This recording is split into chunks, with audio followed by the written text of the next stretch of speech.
पूरी दुनिया इस समय नेपाल को देख रही है क्योंकि वहां पर कुछ ऐसा होने जा रहा है जो आज तक कभी नहीं हुआ। आज तक आपने देखा होगा कि राजशाही खत्म होकर लोकतंत्र आते हुए, राजाओं का राज खत्म होकर डेमोक्रेसी को जिंदा होते हुए, लेकिन नेपाल में उल्टा होने जा रहा है। नेपाल में लोकतंत्र खत्म होकर राजशाही वापस लौटती दिख रही है और उसका सबसे बड़ा सबूत है, आप अपने स्क्रीन पर ये वीडियो देखिए। इसमें जो ये शख्स है ये कोई आम आदमी नहीं है। दरअसल ये नेपाल के राजा हैं ज्ञानेंद्र, और 19 साल पहले इनके परिवार का राज हुआ करता था नेपाल पर, जब नेपाल राजशाही के अंडर एक हिंदू राष्ट्र हुआ करता था। लेकिन फिर बाद में कम्युनिस्टों ने राजशाही का अंत किया, लोकतंत्र स्थापित किया। लेकिन अब 19 सालों के बाद नेपाल की जनता मांग रही है राजशाही को वापस।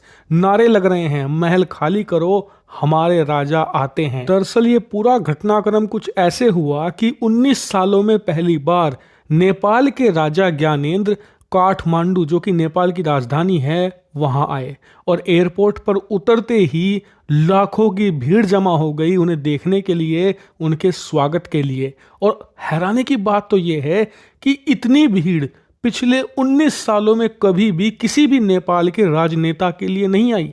यहां तक कि नेपाल में प्रधानमंत्री केपी ओली शर्मा और उससे पहले जितने भी प्रधानमंत्री रहे, उनकी किसी भी रैली में नेपाल में इतनी भीड़ इकट्ठा नहीं हुई। क्योंकि नेपाल की एक तो आबादी इतनी नहीं है, दूसरी बड़ी बात, जो आबादी है भी वो छोटे छोटे गांव में, दूर दराज के पहाड़ी इलाकों में रहती है।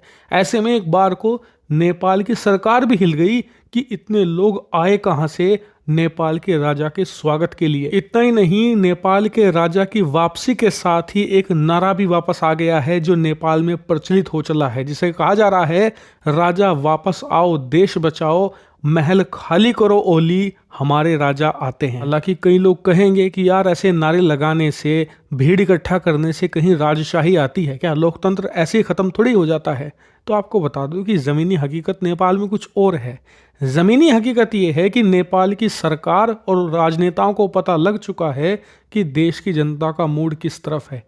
इसीलिए आप स्क्रीन पर देखिए, इस पूरे घटनाक्रम से नेपाल के प्रधानमंत्री केपी ओली शर्मा इतने रैटल्ड हो चुके हैं, इतने झुंझला गए हैं कि उन्होंने राजा ज्ञानेंद्र को चुनाव लड़ने की चुनौती तक दे डाली है। अब आप मुझे खुद बताइए कि नेपाल के प्रधानमंत्री के अंदर से जो ये धुआं निकल रहा है, इसका मतलब आग तो उनको कहीं ना कहीं लगी है। उन्हें पता लग चुका है कि राजशाही वापस आ रही है, और इसी के साथ नेपाल का जो टैग था एक हिंदू राष्ट्र का, वो भी वापस आ रहा है। क्योंकि ज्ञानेंद्र पहले ही कह चुके हैं कि नेपाल फिर से एक हिंदू राष्ट्र बने। और इसीलिए आप स्क्रीन पर देखिए, जो अमेरिका के बड़े बड़े न्यूज़पेपर हैं, मीडिया हाउस है जैसे कि CNN वगैरह, सब इस पर नज़र बनाए हुए हैं, सब इस खबर को इंटरनेशनली चला रहे हैं। क्योंकि आज तक ऐसा हुआ ही नहीं। हमेशा राजाओं का राज खत्म होकर लोकतंत्र आते दिखा है। पहली बार ऐसा हो रहा है कि नेपाल में लोकतंत्र फेल हुआ, 19 सालों के अंदर ही राजा वापस आ रहा है सत्ता में। हालांकि एक बात पर जिसकी सबसे ज्यादा नजर है वो ये कि ज्ञानेंद्र बहुत पॉपुलर हैं पूरे नेपाल में, इस बात से इनकार नहीं किया जा सकता। लेकिन वो सत्ता में किस रूप में आएंगे, ये चर्चा का विषय है। क्योंकि रास्ते दो हैं, एक वो चुनाव लड़ें और प्रधानमंत्री बनकर नेपाल की सत्ता में आए, दूसरा रास्ता है कि वो सत्ता को उखाड़ फेंकें और खुद राजा के तौर पर नेपाल की सत्ता पर काबिज हों। लेकिन रास्ता वो चाहे कोई भी अपनाए, चीन समर्थक जो वहां पर ताकतें हैं, जैसे कि कम्युनिस्ट पार्टियां हैं, उनका पत्ता साफ होता दिख रहा है। 19 सालों में जैसा शासन उन्होंने किया है उससे नेपाल की जनता उब चुकी है और वो इन्हें उखाड़ कर फेंकना चाहती है।